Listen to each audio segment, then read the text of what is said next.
You're listening to the Up and Under podcast, starting in 3, 2, 1.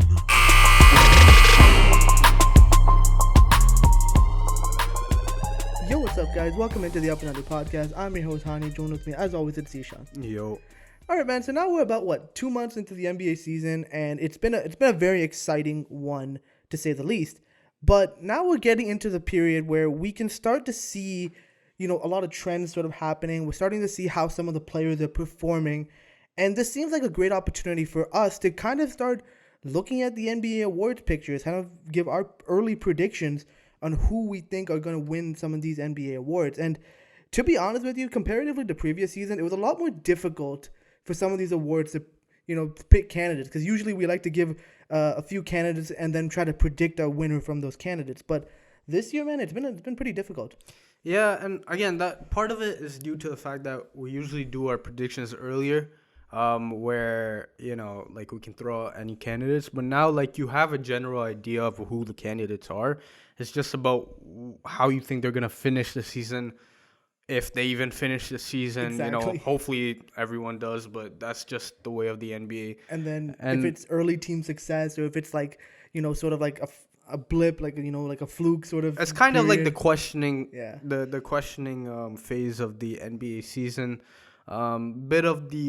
You start to get into a bit of the dry phase before the mid-season point of All-Star break and stuff, which is why it's a good thing it's World Cup right now, so that's good. Unfortunately, we sucked, but it is what it is. But yeah, man, either way, I think this award season should be pretty interesting, as it always is usually. Yeah, but before we even get started, if you haven't already done so, subscribe to the show on all the various platforms. You can find us on Apple Podcasts, Google Podcasts, Spotify, Stitcher Radio, and of course on YouTube. Definitely subscribe so you don't miss great episodes from us in the future. We will be covering more content on the season. We're going to try to break down some of the top teams, some of the tiers, and some of the conferences maybe coming up, and then also All-Star predictions as well will be coming up in a future episode. So definitely subscribe so you don't miss some great content from us in the future.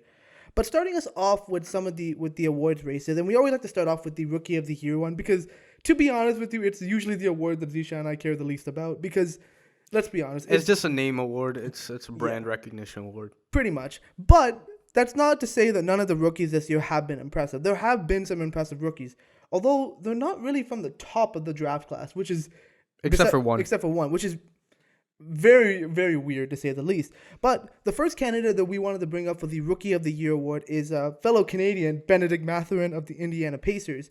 Now, Bennedict Mathurin, he was, I believe, a late lottery pick for the Pacers, and he's been very, very good this season, averaging about 19 a game, 4 rebounds, 1.5 assists, shooting 43% from the field. But I think the most impressive part of his game, 40% from 3 as a rookie. He's been very good for a Pacers team that has overachieved to start the season.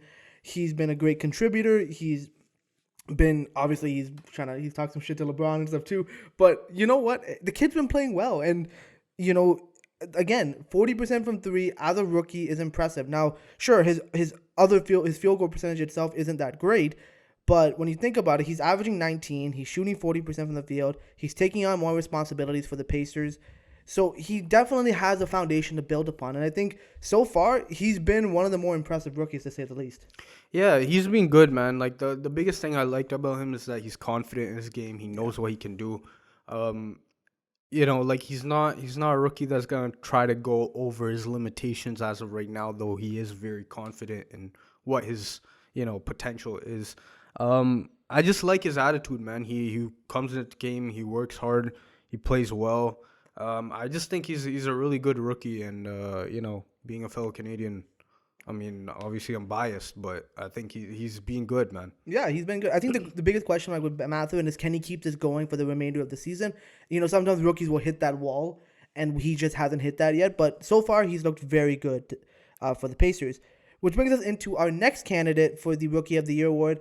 And no surprise, we have to talk about the number 1 overall pick, Paolo Banchero of the Orlando Magic. I mean, this guy came in with a lot of hype. First and foremost, he was, I guess, a surprise that the Magic took him over who people assumed was going to be Chet Holmgren with the number 1 overall pick, or Jabari Smith. And Banchero has just come in. He's number 1 pick, and he's proven why. I mean, he's averaging nearly 23 a game, 7 rebounds, 3.5 assists, shooting about 46% from the field, 27% from 3. But again, you're talking about he's not only he's a big name, he's the number one overall pick. He's proving why he was the number one overall pick. And he has a good overall game. Like, you can kind of see it. He can score, he can rebound, he can pass. And, the 3-point shot is probably his biggest weakness as of right now. But again, the one thing I like to see, shooting 46% from the field. So despite his low 3-point percentage, that just means that the shots that he is taking, he is making. The 2-pointers, the layups, which is a great sign to see from a rookie. He can always develop that 3-point shot, but from a young age, if he's able to shoot this effectively, it bodes well for the rest of his career. He's been one of, I think, the most NBA ready rookies that I've seen in a while. At least off the top of my head, like in comparison maybe like to Zion Williamson, who was also very NBA ready when he came into the league. Paolo, he came into the league, like he was putting up those games where he was putting up like 20 points a game for his first whatever number of games it was, putting up stat lines that we hadn't seen since like LeBron and stuff. So like he's just come in and he's been number one overall material. Like it's not, I don't think he's been anything insanely crazy, but he's just been very, very good. And to be honest, that's the best thing you can ask for a number one pick. He's come in and he's been solid. He's been great all around. So yeah, definitely got to throw out the Paolo Banchero, although the Orlando Magic are still trash. It's just kind of how it is. Which finally brings us to our last candidate for the Rookie of the Year award. And this one we kind of talked back and forth on, but we ended up settling on Jaden Ivey of the Detroit Pistons. Now, Jaden Ivey was a top 5 pick for the Pistons. He's been pretty solid. He's averaging about 16 a game, 5 rebounds, 4 assists, 42 from them from the field, about 32% from 3.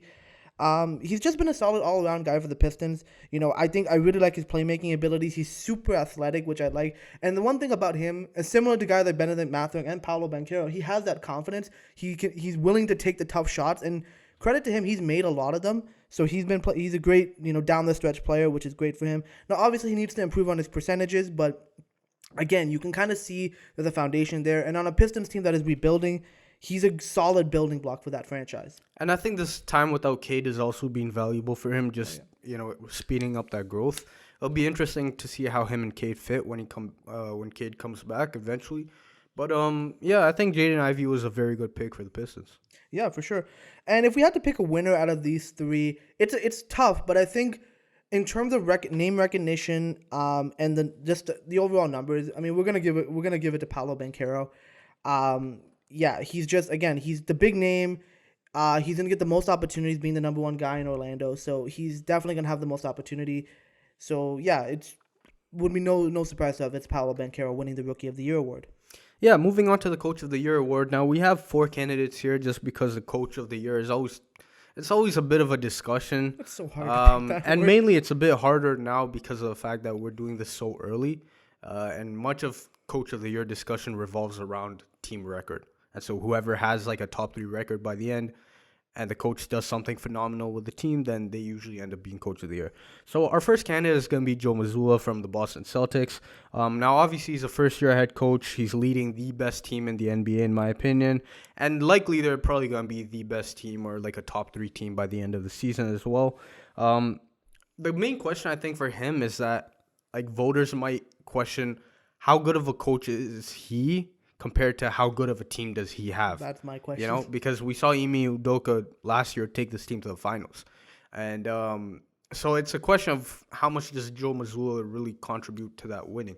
And speaking of Ime Udoka, I think that's probably going to be a factor in the voters' minds as well. Just the whole situation, I don't think many people want to just give that to Joe Mazzulla because of that. And, technically Joe Mazzulla is not supposed to be a head coach right now, right? So I think that gives it's a weird feeling for a lot of voters, which is why I don't think he would win it, but he's certainly deserving of it. Yeah, I think, well, first off, I didn't even know what his name was because that's how, good the Boston Celtics roster actually is. The fact that I didn't even need to know his coach because they were that good last year. I mean, they're the same team that got better. And again, we won't really know this season, at least if he's a great coach or not. Maybe in the playoffs, if the Boston Celtics are gonna face some adversity, then maybe we can see what he's actually made of. But again, I have to admit that I don't know about him right now, but the success speaks for itself. Next up, we have Mike Brown from the Sacramento Kings. This is interesting because it's the Sacramento Kings, and head coaching in Sacramento Kings does not go well together. No. I mean, outside of, you can say, Mike Malone, I guess. What does go well in Sacramento?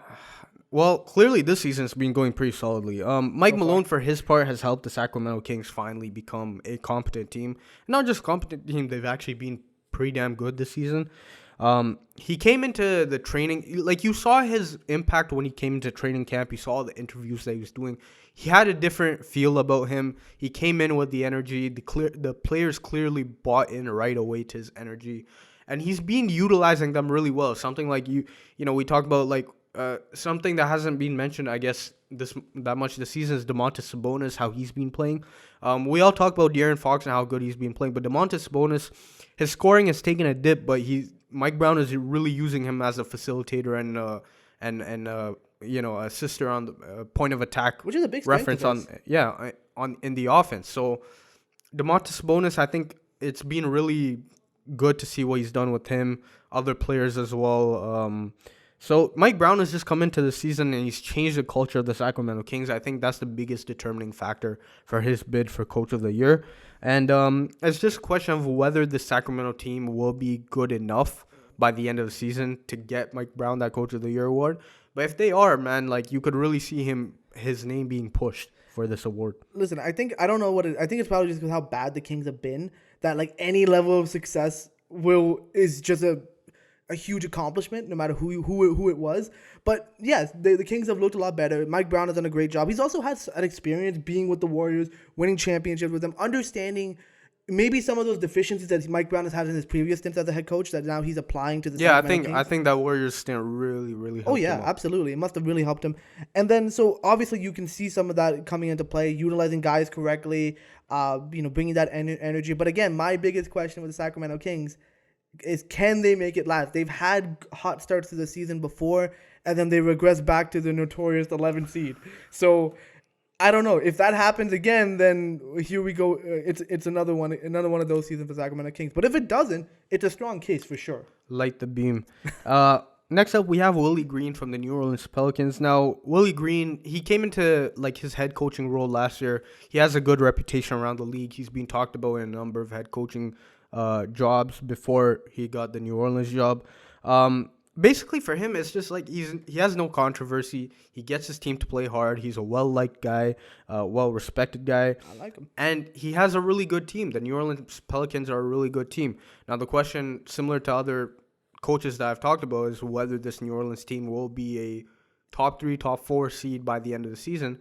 Now, I don't think there should be any problem in them doing it. They have a good enough team, but clearly, thus far, it's been health concerns for mainly. And then just, it's a competitive league, so you don't know what's going to happen. But I think Willie Green is definitely a prime candidate as well. I really like Willie Green. I like the job that he's done. I like his energy. I think he does a great job in utilizing guys well. And just, again, now the talent is there. David Griffin has done a great job bringing guys in, building a good team. They got some nice young players in Herb Jones, Jose Alvarado, my guy. They have some talented players on that team, along with Zion, BI, CJ McCollum, like JV. It's a good team, but again, they now have to take that next step. I think even if they can make it to the playoffs, as maybe like a 5th or a 6th seed, I think that'll be considered a very successful year. But I really like the job that Willie Green is doing with the Pelicans. And then finally, we have JB Bickerstaff, who I think is very similar to Willie Green in a lot of regards. He's well-liked, doesn't really have controversy, well-respected in the locker room. He gets his team to play hard. The Cleveland Cavaliers are clearly very good. Not as good as they started the season as, but they're still a very good team. And I think they'll be fine in the standings by the end. The only thing in terms of JB Bickerstaff's candidacy for Coach of the Year is the fact that he's kind of been around in the league for a while, and he's had some not so successful coaching stints.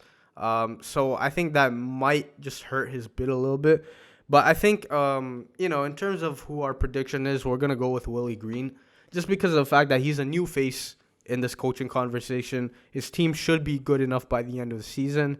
And he's had a few seasons to kind of grow with this group, and we've seen the evolution that's come by. So Yeah, Willie Green, definitely our pick for the Coach of the Year award. Bringing us into the next award, which is the Sixth Man of the Year award, which is usually who's the best gunslinger off the bench award. No more Jordan Clarkson. Yeah, I think we're done with giving it to the Jordan Clarksons of the world. This one is more of an interesting race, and this one we have to think a little bit more outside the box on. But our first candidate, and this is going to surprise some people, we say it's going to be Russell Westbrook is going to be our first candidate for the Sixth Man of the Year award. Now, Westbrook had a disastrous start to the season this year, and so did the Lakers. I mean, the Lakers are very bad this season. But after Westbrook accepted the bench role, after he sort of bought into what Darvin Ham was trying to say, he's been great. He's been a great go-to guy for the Lakers. He's averaging about 15 points a game, 5 rebounds, 7 assists. Obviously, the percentages aren't great, 40% from the field and 31% from 3. But, if the Lakers can make the playoffs, Westbrook has to deserves a lot of credit for accepting that bench role and, really flourishing in that role. Not a lot of players can swallow that pill, swallow their pride, and accept that role and take it and just run with it. So here's the thing, though. Like, in fairness, like, it's not as if everyone was saying, hey, why don't we try Westbrook off the bench? And Russell Westbrook was like, no, my hamstring hurts by coming off the bench. Okay, I'll give him credit, but this was, like, way, way overdue. But, okay, like I said, I'll give him his credit. Listen, he finally did it. He's playing well, and if he can help the Lakers get to the playoffs, man, that's a big thing for the Lakers right now because the Lakers are really bad.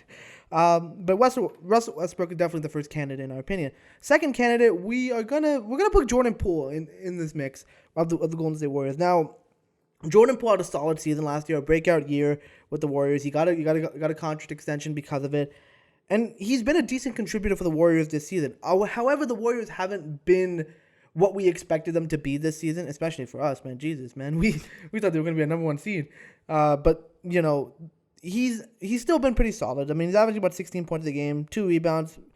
He's improved with his assists. He's 4.6 assists per game. It's a career high for him.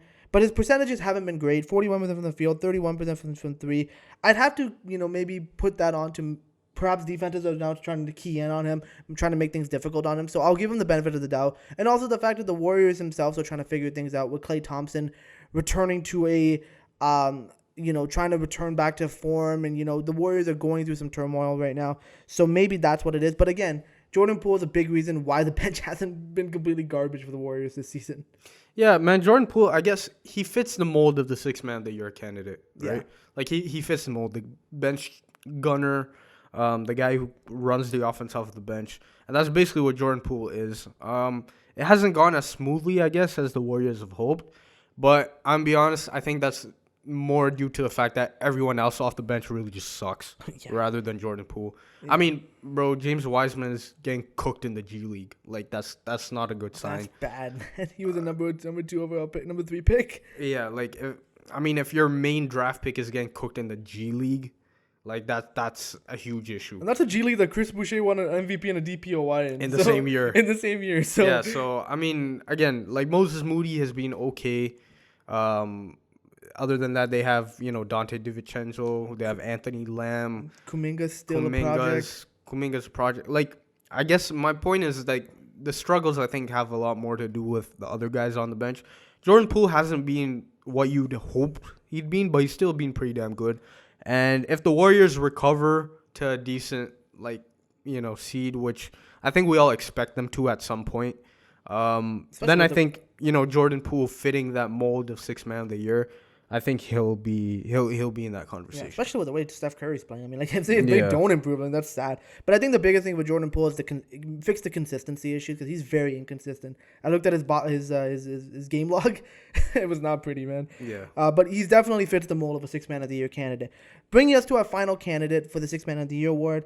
And we're going to bring up Christian Wood as our last candidate for the Dallas Mavericks. He's averaging about nearly 17 points a game, 7 rebounds, shooting about 57% from the field, but 41% from 3. Like, that's the biggest thing. And he's been a decent contributor for the Mavs off the bench, and they desperately need contributors besides when Luka sits because, man, it's not they pretty. Suck. They suck without Luka. I don't know how Luka's just propping them up. And again, they really needed an answer to how they were going to replace Jalen Brunson's production. And they're getting some of that with Christian Wood. Obviously not to the degree that Brunson was able to bring, but still decent enough. And again, his biggest surprise is the three-point shooting has been really, really good for him. For a big man, even the field goal percentage is really good for him. But, in theory, with these numbers, he should be a starter. But there's a reason why Jason Kidd doesn't start him, and that's because he's basically a non-factor on the defensive end, which a lot of Sixth Man of the Year players are like that. But it becomes an issue when it's a big man. Yeah, it becomes a big issue when that happens. But that doesn't take away from the fact that he's still a solid contributor off the bench, and he's doing well for himself in that regard. But if we had to pick a winner for the Sixth Man of the Year award, just off of namesake, it would be really cool if Russell Westbrook wins it. Yeah. So it would be Russell Westbrook, and I think it'll be good for his confidence as well. And him trying to go into a contract here, trying to get a new deal. The fact that he accepted a role and got the Sixth Man. So like we said, a lot of these awards are based off of name, right? Yeah. And so, like we said, if the Lakers recover and can, for example, make the playoffs, I mean, Russell Westbrook as a Sixth Man, like, that's the headline. Pretty much. Right? Yeah. So, but yeah, that was our Sixth Man of the Year picks. Moving into the Most Improved Player of the Year Probably award. the hardest award to pick. Yeah, it's always the hardest award to pick. We're gonna start off with Larry Markkinen, who I think is the front runner or the truest pick for MIP. I would say we'll get into another player afterwards, but Larry Markkinen he's just been hooping. Like, he's finally found his spot. He's had enough time to develop. He's at the stage of his career where, like, it's clicked for him. It's clicked for him at this point. He's averaging 22 and 8 this season, shooting 53% from the field. 40% from three. So it's clicked for him on both the ends of the court. Well, his defense still isn't great, but at least Will Hardy has gotten more out of them on that end of the court. And, he was the best player on a very surprising Utah Jazz team to start out the season. Either way, like we said, I think this has already been a successful season for the Utah Jazz.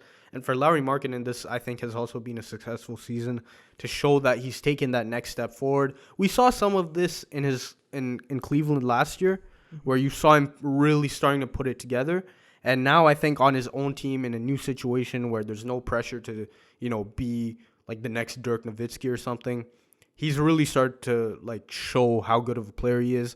Possible all-star, and I think that started in the Olympics. I think, like, he was dominating, not in the Olympics, like in FIBA, he was dominating in FIBA. And so I think Larry Markkinen, like I said, if we want to talk about MIP in its truest sense, I think Larry Markkinen has to be that guy. And the fact that he came out of nowhere in terms of, like, nobody saw this level of production coming from him when he was traded to the Utah Jazz. We didn't see that, he'd come in and just basically put up near all-star numbers. But again, he's shown the flashes with Cleveland, even with Chicago, where we saw glimpses of a player here. And now, again, he's finally gotten to a situation where he can put things together, and it's looking great, man. He's putting up good numbers. I think the biggest thing for me is just, can he keep it going? If he keeps this going for the whole season, man, it would not be surprising at all to see him in this Most Improved Player conversation, because he absolutely deserves it. Yeah. Next up, we have Bol from Orlando. He's averaging 13 points a game right now, 8 rebounds. He's shooting 60% from the field and 41% from three, which is actually pretty insane. Like, Bol is finally being unleashed. Obviously, we know in Denver he wasn't really good getting PT, just because of the fact that, like, there's no spot on him for a contending team. Now that he's in Orlando, he has no pressure on him. He's in a very free situation. Orlando's not contending for anything. They'll let him do whatever he wants, and he's just flourished. He's being better on both ends of the court. His offense has been pretty good. His defense is still not what you want it to be, but it's definitely improved. So I think Bol has been definitely a candidate for MIP, and just because, like, he's meme worthy, right? So anytime he puts up a flashy highlight or something, it's going to be everywhere. Bro, honestly, like, a lot of people are saying Bol over Wembanyama, and I'm like, yo, I see it. I see it, man. Like, he does everything when everyone's saying that Wembanyama can do. Yeah. He's doing it in the NBA. So he looks fantastic, man. The percentages are just hilarious to see, man. and like he's just an interesting player, man. You know, I saw him, with the long arms, the slim body, just crossover, step back three, and it looks crazy because we've never seen anything like it before. But again, he's finally getting that consistent opportunity to be successful, and he's making the most out of it on a pretty bad Orlando Magic team. Yeah, and the last guy we want to talk about is Shai Gilgeous-Alexander, who has been absolutely insane. Like, this guy's been single-handedly leading OKC to wins. He's top 5 in scoring. He's averaging 31.1 points a game, 6 assists, shooting 51% from the field. His three-point shot has not been great. He's shooting around 34% right now, but I think that'll improve as the season goes on. He's automatic from the free throw line. He's averaging he's shooting 92% from the free throw line as well. He's the best player on this MIP list by far. And for Shai, like I don't know if anybody saw this kind of production from him.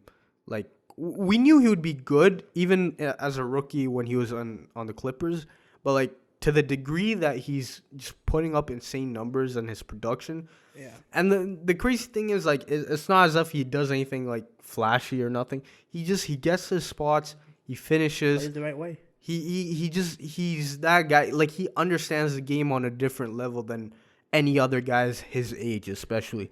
I think the biggest thing for me is the growth curve, is how quickly he just skyrocketed. And again, like, I was kind of thinking to myself right now, I'm like, I think the Clippers kind of regret trading him, to be honest with you, because again, they not only traded Shai, but they traded the multiple first round picks for Paul George. Yeah. And the Clippers and the Thunder have just as many championships in the last few years. So Shai has been fantastic. The main thing with Shai in terms of our discussion for MIP, we have him winning the award because of the fact that Ja Morant won it last year. So voters obviously look at the year-to-year improvement. Like, is he too good for the award? But exactly, that's our point. That's why we did not agree with Ja Morant winning it last year. It should have probably gone to Desmond Bane, because when we're talking about most improved player, like, you can't have a already established player winning the award, So I think my preference would be to give it to Lauri Markkanen, but based on how the award vote goes, I think our prediction would be Shai Gilgeous-Alexander. Yeah.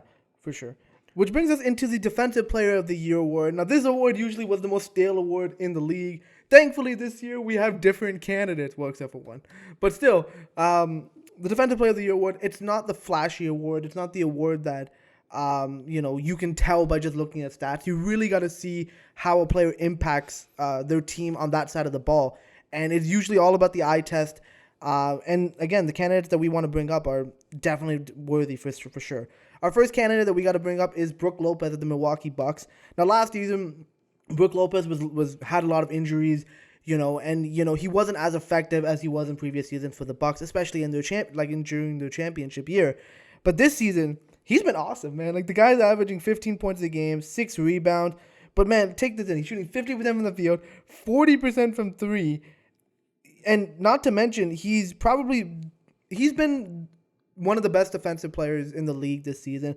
I think he's the best defender of drop coverage in the league, or probably for a good while. He just knows where to be. He knows when to step up. He knows when to drop back. He's such a good rim protector that he's averaging 2.9 blocks per game, leading the NBA this season. And not to mention, the Bucks not only have him being the rim protector, but that allows Giannis to act like a free safety and basically come in and as a help defender. So it just helps the Bucks so much. His impact, you can just see it, how good he is. Not only is he doing it on the offensive end, but defensively, he's been such a solid anchor. Yeah, man, Brook Lopez, I think, we'll get into the discussion afterwards, but like, he's definitely there's a reason why most people have him pegged as the best defender in the league this season, which is crazy because if we think about Brook Lopez pre-Milwaukee, this guy was a completely different player.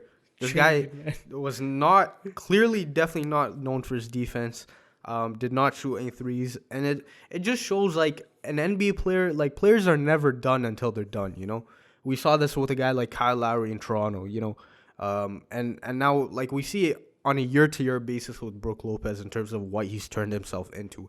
And he was about to be, like, out of the league, bro. Listen, Brook Lopez is like, you just look at Brook Lopez's career, it's the evolution of the big man in the modern game. Exactly. Like, you just look at how he's molded his game and what he is now. He changed for the better, and credit to him. Which brings us into our second candidate for the Defensive Player of the Year award.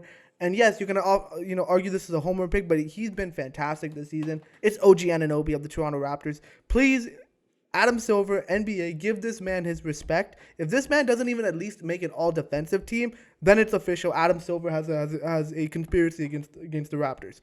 But that doesn't take away from the fact that how good OG Anunoby has been. Not only has he been fantastic on the offensive side of things, he's averaging nearly 19 points a game, 6 rebounds, shooting 47% from the field, 35% from three. But again, he's still proving that he's one of the best perimeter players in the league. He's leading the NBA in steals per game with about 2.3 steals a game. And he's shown that not only can he be the guy to guard the opposing team's best player, but he can also be a number one go-to option on the offensive end. I mean, that's a bit of a stretch, but he's times, yes. He's proven that he has that capability, that if needed, if called upon, he can do it. And not to mention, when you look at like some of his defensive performances and some of the respect that he's getting from guys that he's guarding, like for example, most recently Luka Doncic, who gave a lot of praise to OG with how good he's defended him because OG picked him up for full court. So OG has just been fantastic on both ends of the floor, and I think finally he deserves that recognition. He needs to deserve that recognition for sure. And then finally, the last candidate that we have to bring up, it's a returning candidate for us, and it's Anthony Davis. Anthony Davis, again, the story of his career is injuries, man. We all know this. But this season, he's back. He's healthy-ish, but he's averaging 26 points a game, nearly 13 rebounds, shooting about 57% from the field. 24% from three, but we're going to ignore that. But again, he had a bad season, but we all forget, a healthy Anthony Davis is a two-way monster. This guy not only can score, he can rebound, but his defensive metrics are off the charts. 2.3 blocks per game and 1.5 steals per game. As a big man, he's literally the only reason the Lakers have a top 10 defense, because he's single-handedly anchoring them down, because the Lakers can't do anything else otherwise. So exactly. It's a resurgence of Anthony Davis, which is very good to see. The only question with Anthony Davis is just, can he stay healthy? I mean, he's definitely been having the best season that he's had in a Lakers jersey. But unfortunately, again, it's just about the rest of the team, where it's the rest of the team is just bad. Yeah, the Lakers are definitely a bad one, but AD has been fantastic for them. But if we had to pick a winner of the Defensive Player of the Year award, right now we got to give it to Brook Lopez, man. He's been great. The Bucks defense has been great. And if he can keep this up, the Bucks are going to be in a great position to not only be one of the best defensive teams, but another championship contender. I mean, I think it's pretty much consensus as of right now that Brook Lopez, if the season were to end today, that he would win the Defensive Player of the Year award. I mean, he's just been the best defender in the league. Yeah, it's crazy. Like, not much else to say. Yeah. And then finally, we'll talk about the Most Valuable Player award, MVP, the most important award. Starting off with the best player on the best team in the league, we're talking about Jason Tatum. Now, this hurts as a Raptors fan, but it hurts a lot. You got to give credit where it's due, man. Jason Tatum's averaging 32, 8, and 5, shooting 49% from field and 37% from three. The Sixers really hate this. Yeah. And like I said, he's the best player on the best team in the league. He plays both ends of the court at a, all NBA, all defensive level. He's improved his ball handling. He's improved his playmaking and efficiency-wise. His shooting is pretty good for the most part. Exactly. And for Jason Tatum, like, we saw his flaws in the NBA Finals. But I think now with that learning curve that he's experienced, he's at the point now where, some superstars get to a point where you just know what to expect from them. It'll be 30 points every single night, which you're getting from him. He'll make the shots down the stretch.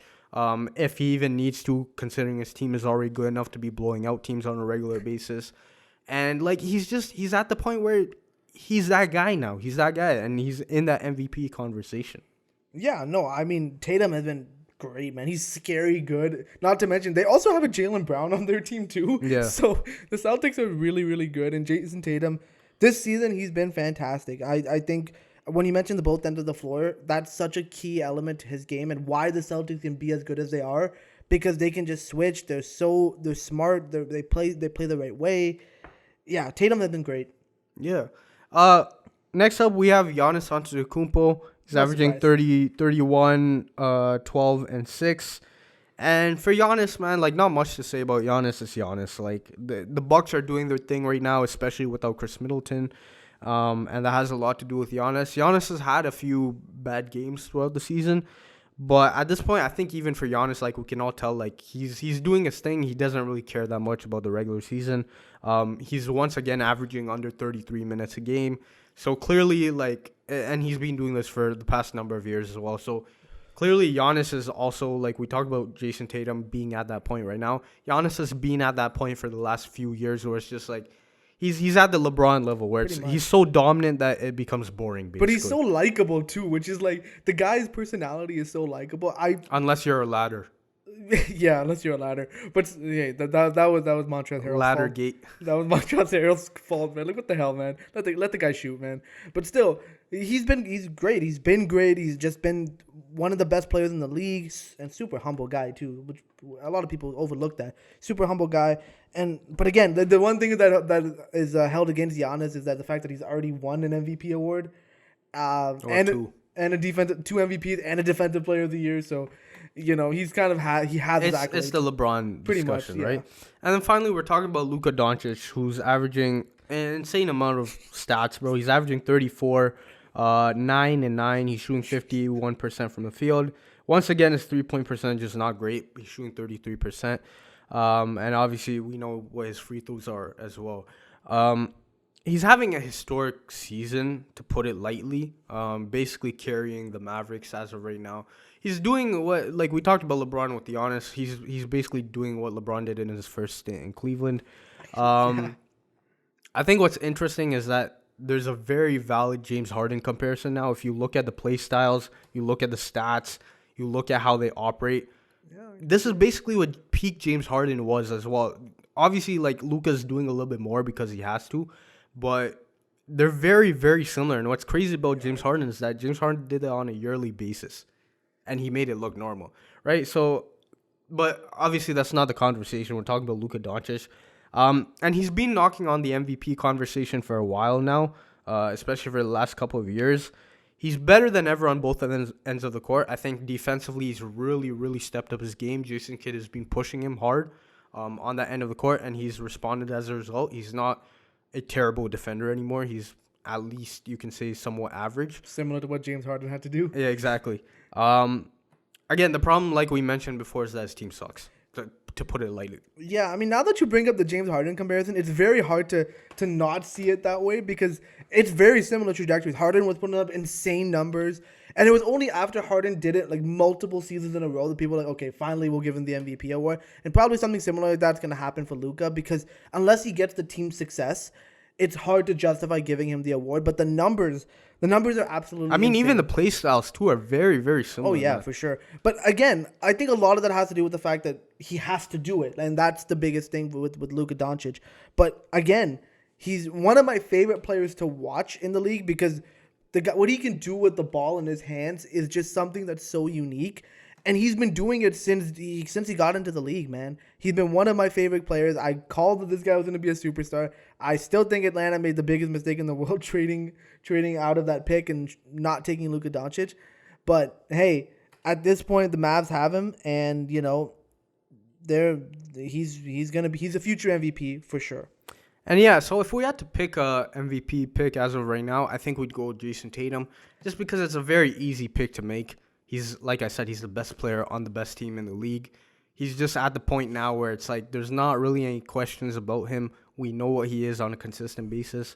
Unlike the other two MVP candidates, where it's Giannis is obviously we know like it's Giannis, like it's boring, quote unquote, at this point.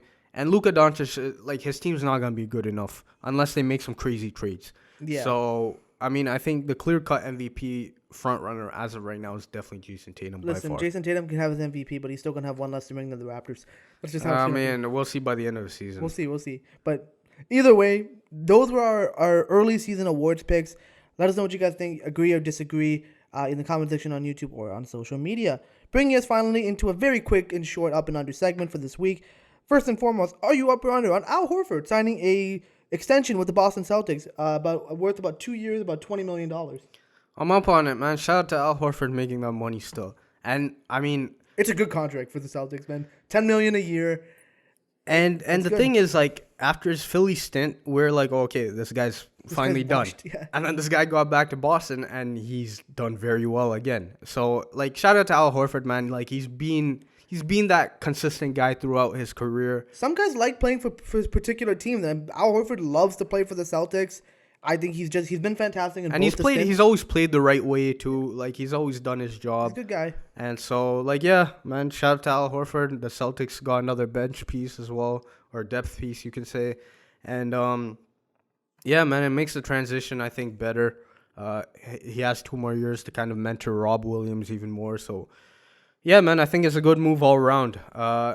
So, next up, are you up or under on the Mavericks signing Kemba Walker? I'm up on it. I think they definitely need help, especially they need bench help. And the one thing Kemba can still do is at least score, and that's again when he's playing well. Now he's not going to help you on the defensive side of things, but the Mavs do have some players that can maybe help make up for that.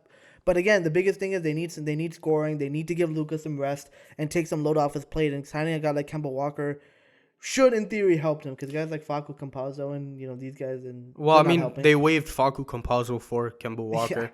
Yeah. Kemba Walker isn't even playing right now, and they just asked what's his name, Nico Harrison, the GM. They asked how's Kemba's knees, and Nico Harrison was like, yeah, it's not good. So, I mean, you have him there as like end of the bench if he can play. But yeah, the Mavs have a lot of problems. It's unfortunate because Kemba Walker was so good just a couple of seasons ago, and now he's just completely done at this point. So he got Derrick Rose. Basically, that's basically what happened. So it sucks. Unfortunate, but it's basically it's a move for the name recognition, basically, or the hope that he can possibly lace up and play. But the Mavs will definitely need to make some trades before the trade deadline, for sure. But with that concludes this week's episode. We hope you guys enjoyed it. Definitely subscribe to the show on all the various platforms. You can find us on Apple Podcasts, Google Podcasts, Spotify, Stitcher Radio, and of course on YouTube. So definitely subscribe so you don't miss great content from us in the future. Also, follow us on social media, Twitter and Instagram at up_and_podcast, Facebook.com/up_and_podcast for all the latest updates whenever we post a new episode or reaction to news as they occur. Definitely check that out if you haven't done so. Also, check out our website, upandunderpodcast.com. It's our central hub for the show. It's a place where we write blog posts with every single episode. So every episode on our website is featuring the video, the audio, and the written version all in one place. So if you don't have time to listen or watch the full episode, you can read about it on our website. So definitely check that out if you haven't done so. And yeah, as I mentioned earlier, more content from us will be coming in the future. We'll be kind of breaking down a few of the conferences maybe and breaking down our all-star predictions in future episodes. So stay tuned for that.